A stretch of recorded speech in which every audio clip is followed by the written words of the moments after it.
welcome to my channel. Jangan lupa subscribe ya.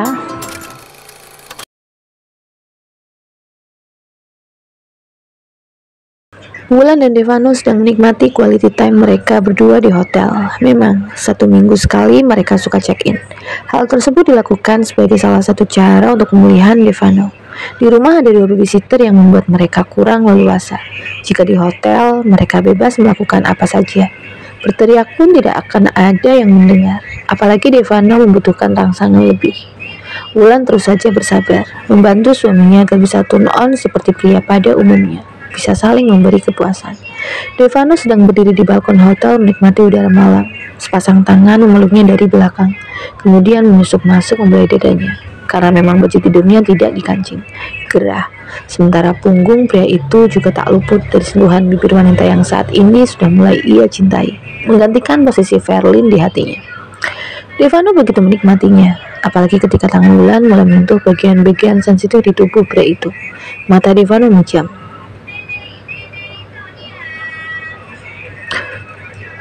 Balkon juga menghadap ke area belakang hotel yang merupakan pantai, jadi tidak perlu takut terlihat oleh orang-orang yang berlalu lalang di jalan raya. Tubuh Wulan yang hanya menggunakan baju tidur tipis tanpa pakaian dalam ia himpitkan ke punggung sang suami, hingga Devano bisa merasakan bagian tubuh istrinya yang mulai mengeras.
Terima kasih sayang, untuk semua usaha yang sudah kamu lakukan.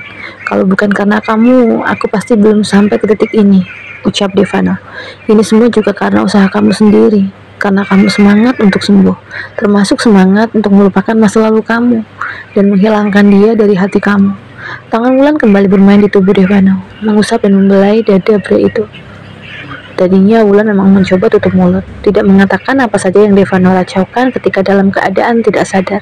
Namun semakin lama ia merasa bahwa ia juga harus jujur, mulai dari sindiran halus hingga bicara dari hati ke hati. Akhirnya Devano pun sangat berusaha untuk bisa melupakan Verlin. Mungkin hal itu juga yang akhirnya perlahan membuat miliknya semakin bisa bertahan lama. Terima kasih juga untuk pengertian kamu, Devano mengecup kening Wulan. Ia ingin Wulan tahu bahwa meskipun di hatinya masih ada sedikit ruang milik Verlin, tetapi ia juga sudah memiliki ruang untuk Wulan yang lebih besar. Brian akhirnya menemukan rumah yang sesuai keinginannya. Tidak ingin membuang waktu, begitu rumah itu rapi dan siap huni, ia langsung mengisinya dengan perabotan. Rumah berlantai 2 dengan gaya minimalis itu memiliki luas bangunan 10 kali 15 meter. Lantai bawah terdapat ruang tamu yang bersisian dengan garasi. Dari garasi ada pintu yang tembus ke dapur.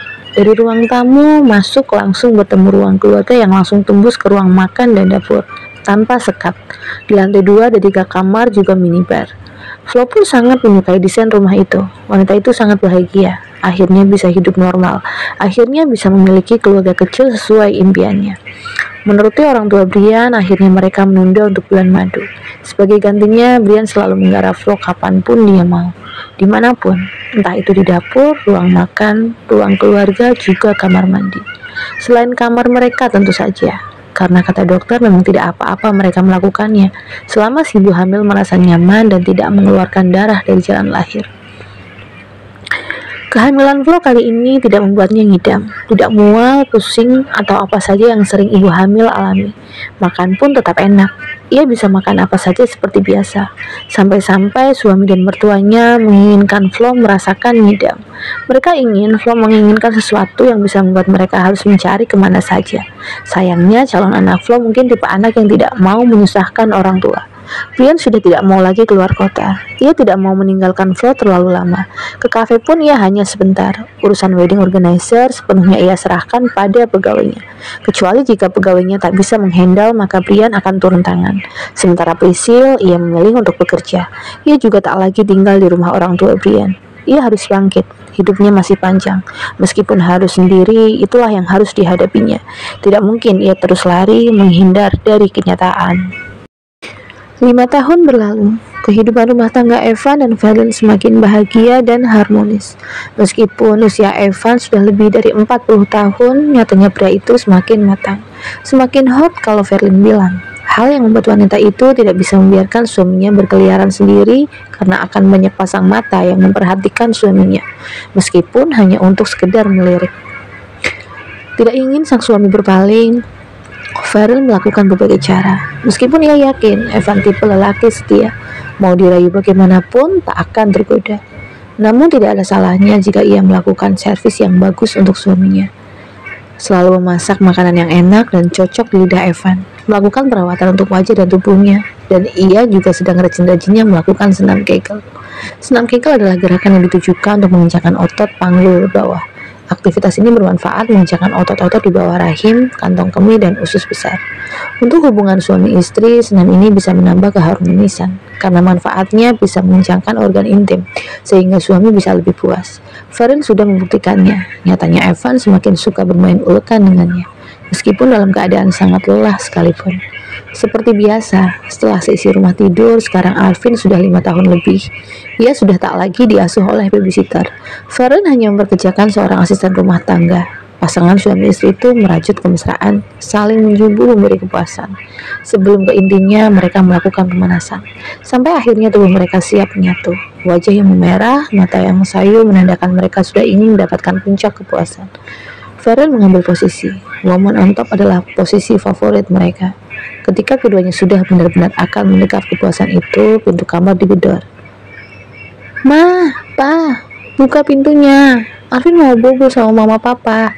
Mendengar suara sang putra, seketika Evan dan Verlin menghentikan gerakan mereka. "Ya Tuhan, lagi-lagi anak itu.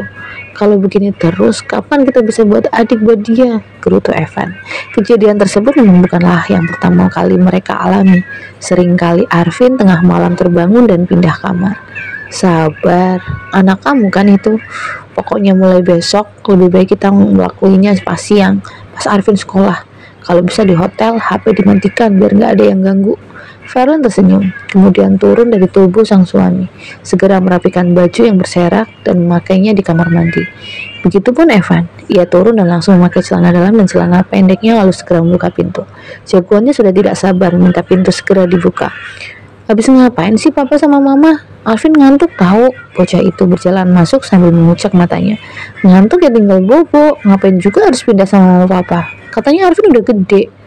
"Aku tuh kebangun, Pa. Nggak bisa tidur lagi kalau nggak nyium ketek papa." Dasar bocah, ada-ada saja. Memang benar, setelah naik ranjang orang tuanya, Arvin akan mengambil tempat di tengah. Kemudian akan meminta sang papa menemani sambil memeluknya. Sungguh anak papa. Verlin keluar dari kamar mandi. Wajahnya sudah lebih segar. Ia geleng kepala melihat jagoannya terlihat begitu nyaman di ketiak suaminya. Sedangkan tangan kanan Evan tengah mengepuk-puk paha Arvin. Vin, mau sampai kapan kamu begitu, nak?" ucap Verlin sambil berjalan ke arah ranjang, kemudian segera naik dan menarik selimut untuk segera tidur. Selain keluarga Evan Verlin, keluarga Wulan Devano juga tak kalah harmonis. Devano berhasil melupakan Verlin, dan miliknya sudah benar-benar kembali normal. Usaha Wulan dan Devano memberikan hasil yang maksimal. Setahun setelah Devano dinyatakan sembuh, Wulan hamil. Saat ini putra mereka sudah berusia 2 tahun lebih. Mereka beri nama Veda. Saat ini ia sudah bisa berlarian ke sana kemari. Deva dan Vivi juga sudah sekolah. Kedua bocah itu kadang tinggal di rumah sang mama, terkadang juga tidur di rumah oma opanya, orang tua Brian. Kedua orang tua itu memang sangat menyayangi anak kecil. Meskipun sudah ada Britney, anak Brian dan Flo tidak mengurangi kesukaan dan kasih sayang mereka terhadap Dava dan Vivi. Devano dan Flo bersyukur, meskipun mereka sudah tak lagi memiliki orang tua, nyatanya putra-putri mereka bisa merasakan kasih sayang dari orang yang bisa disebut nenek dan kakek. Tidak berbeda dari orang tua Brian, orang tua Wulan pun sama. Ketika mereka pulang kampung, tidak ada yang membedakan antara Dava, Vivi, dan Veda. Rumah tangga yang benar-benar terlihat bahagia dan harmonis. Meskipun sesungguhnya yang namanya sebuah hubungan pasti ada pahit dan manis, bitter and sweet. Namun percaya saja, Tuhan sudah menyiapkan yang terbaik, termasuk masalah jodoh. Mau dikejar, mau disandra, bagaimanapun, jika tidak jodoh ya tidak mungkin bersatu. Dan kalau sudah jodoh, tanpa harus melakukan apapun, pasti dia akan mendekat